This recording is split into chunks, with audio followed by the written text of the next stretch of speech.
Welcome to this week's edition of World Crisis Radio. It's Friday, June 20th, 2014. Webster Tarpley reporting from Washington, D.C. here in the early afternoon. And we have two parallel world crises going on. We have the Ukrainian crisis, where heavy fighting continues to occur. Maybe the Ukrainian fascist regime claims they've killed 300 resistance fighters, anti-fascists in southeastern Ukraine. Their gas has been cut off. Their bluff has been called. And we want to talk about Ukraine and put that in the context of the Russian seminar held at the Senate and the National Press Club this past Monday and Tuesday. And if you read the Daily Beast, you know that I was there, because they took that occasion to slander me, of course. But that won't disturb us. And at the same time, we've got this question of ISIS, the terrorist rebels, the lunatic killers on the march in the Middle East. But of course, the question is, who are they? What are they? But I would prefer to approach both of these from what I think is central and behind them both. In other words, an attempted putsch in the United States, an attempted coup d'etat, a cold coup, a creeping coup, if you like, and the top creep, as usual, General David Petraeus, the man on horseback, the personification of Bonapartism and dictatorship in this country in our time. And this network, the neocon network, which has now arrayed itself around Petraeus, attached itself to him, is exercising its shrill and strident warmonger tones to the maximum. Now, remember, this is not that new. I think in retrospect we can say that the Benghazi events of September 11th, 2012, were, to be sure, an attempt by the neocons, the Kagan clan, the Boltons, the Josephs, the Dan Seniors, and so forth, the Max Boots, to try to project Romney into the White House, where he could then be appealed to based on the White Horse prophecy of the Mormons. And this could then have led to early confrontation with Russia. Make no mistake, if Romney had been elected, you'd be in war right now, up to your eyeballs. War in Syria, war in Ukraine, war with Iran, nothing but war, rivers of blood. That's what the Romney neocon combine was offering. And of course, so many, blinded by their hatred of Obama, decided to go down that road. What a shame! What a bankrupt response that was. But the other side of Benghazi, as we now see, is that the warmongers were beside themselves because they wanted to stay in Iraq, and Obama had essentially wrapped up the Iraq war between 2011 and 2012. Practically nothing was left, and that was what the warmongers didn't like. Doesn't matter that the actual withdrawal from Iraq was signed by Mad Dog Bush the Younger. They choose to ignore these things, right? It's typical hysterical reactionaries and neo-fascists. They make up their own reality, right? The world is will and imagination, not reality. But you get the idea. So certainly there was an extra oomph added to the Benghazi provocation, that October surprise that took place in September, under the responsibility of General David Petraeus for the CIA paramilitaries who never intervened, never lifted a finger. And they were at the annex, 30 or 40 of them, more than enough to brush aside these killers. And then on the other side, General Carter Ham of U.S. African Command, U.S. AFRICOM, who had the jets in Sigonella, Sicily, an hour or two away, could have done a whole bombing job strafing brushed them aside in that way. So those two, and of course Bolton, the link between the Islamophobia Network and the Romney campaign, and the Islamophobia Network had produced that film, right? The anti-Islamic provocation film. And don't tell us that that had no effect. There were riots in 30 countries. People got killed because of that film. And that was in Egypt the same day and so forth. And of course, we know that in terms of carrying out the killing, it's not this guy they paraded this time. This is a little fish. It's Kumu, Sufyan Kumu, graduate, alumnus of the Guantanamo Bay School of Terrorism, because that's what it is. And when we see the ISIS led by al-Baghdadi, Baghdadi has a 4-year degree. It's not exactly Guantanamo Bay, right? The Oxford and Cambridge of this kind of stuff, but he's got a perfectly respectable 4-year degree held by the U.S. as a prisoner of war from 2005 to 2009. Maybe he's been through the Abu Ghraib school of terrorism. Remember, once the U.S. captures you, you don't get out unless you're brainwashed or you become a double agent. So that would be Kumu. I think al-Ashiri, who had been sent back to Yemen to create AQAP, Al-Qaeda in the Arabian Peninsula, I think he's gone the way of all flesh, unless I'm mistaken. Hard to tell with these guys, right, because they live a chaotic life.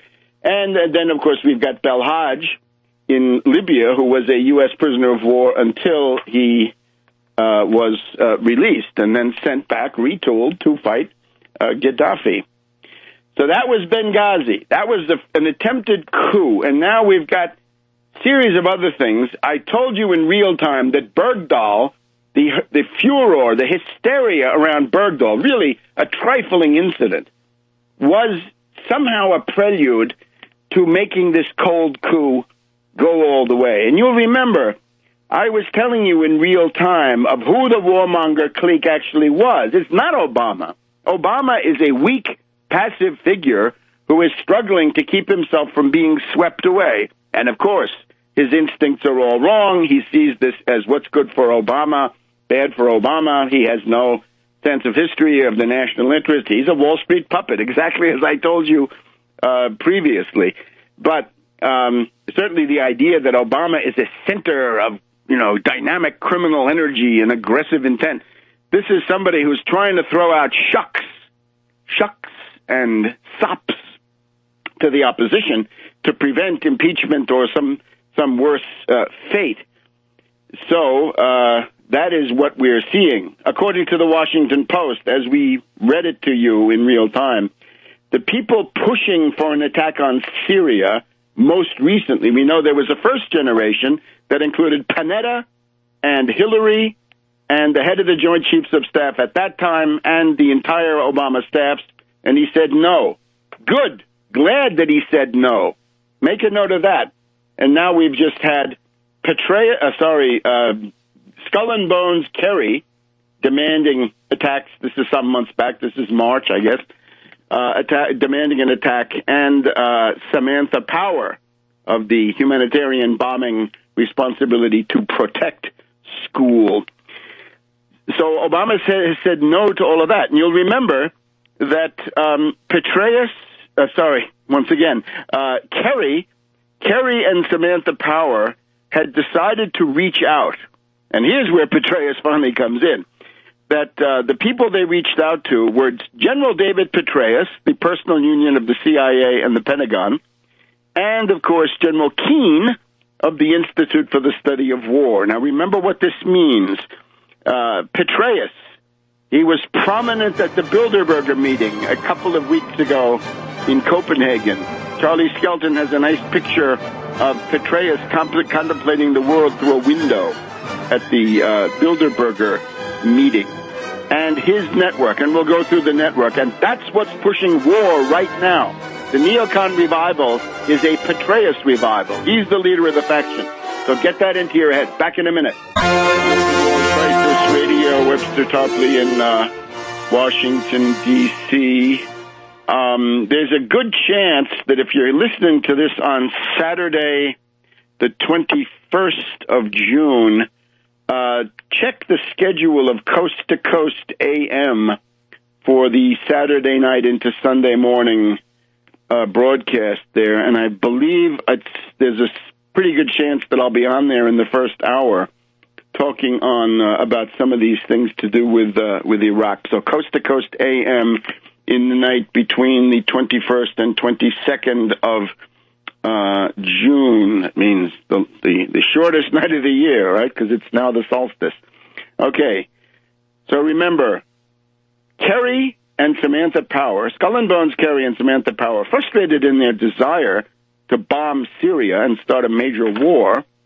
Remember, Samantha Power, her specialty is the weaponization of human rights questions, right? To turn that into a bomb, right? R2P, that's the bomb that she likes to throw around. They reached out to Petraeus and General Keane. Now, who does it mean? This leads us to these neocons that have now been all over the airwaves, right? You've seen it. Richard Pearl is back. Paul Wolfowitz is back. Dick Cheney is back. His mentally deficient daughter is back. All of them. Krauthammer never went away.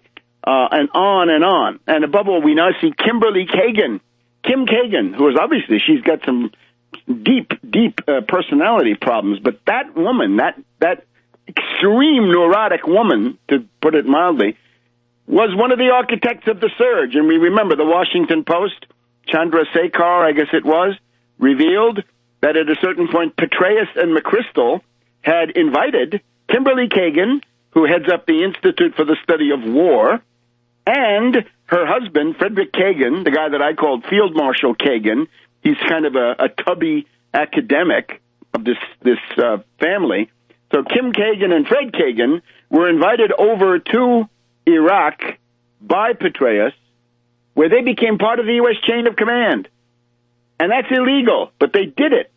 And they got all the more contributions for it. Now, once we've said the Kagans, right, we've also got to think of Petraeus accepting an award. He said, some people think I'm a puppet, and the people who run me are the doctors Kagan. The doctors Kagan.